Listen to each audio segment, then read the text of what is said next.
ప్రభువైన యేసుక్రీస్తు నామములో మీ అందరికీ శుభములు. నేటి దేవుని వాక్యాన్ని చదువుకుందాం.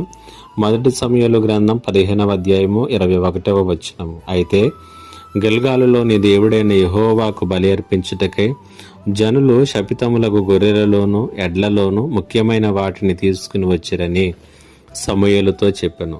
మనలో ప్రతి ఒక్కరూ ఏదో ఒక సందర్భంలో మనం చేసిన పనులకు తీసుకున్న నిర్ణయాలకు సొంత భాష అని చెప్పుకున్న వారమే చెప్పుకుంటూనే ఉంటాం కూడా. అది చెడ్డదైనా దానివలన ప్రమాదాలు వాటిల్లుతాయి అని తెలిసినప్పటికీ కూడా మనం ఒప్పుకోనకుండా మనము వాటికి వివరణ ఇచ్చుకునేటటువంటి ప్రయత్నాలు చేస్తాం, నిరూపించుకునేటటువంటి ప్రయత్నం చేస్తాం. ఇది భౌతిక జీవితమునకు ఎంత మాత్రం కూడా సరైనది కాదు, దైవిక జీవితమునకు మరింత ప్రమాదం కూడా.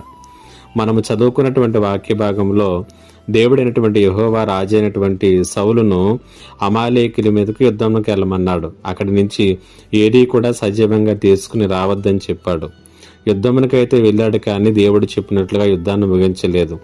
అక్కడ శపితమైనటువంటి గొర్రెలలోను ఎడ్లలోను కొన్నింటిని తీసుకుని వచ్చాడు. దాని గురించి ప్రవక్త అయినటువంటి సమూయేలు ప్రశ్నించినప్పుడు దానికి అతడు తనైన శైలిలో సొంత భాష అని చెప్పుకోవటం ప్రారంభించాడు.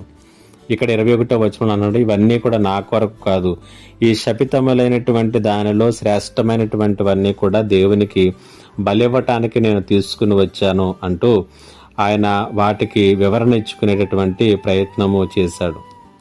దానిని బట్టి దేవుని చేత తృణీకరింపబడ్డాడు, రాజుగా ఉండే ఆధిక్యతను కోల్పోయాడు. కాబట్టి దేవుడు చెప్పిన దానిని చేయటంలో, జీవించమన్న విధానంలో జీవించటంలో తప్పిపోయి సొంత భాష్యాన్ని చెప్పుకునే ప్రయత్నాలు ఏమాత్రం కూడా మంచిది కాదు. ఒప్పుకుంటే కనికరింపబడతాం.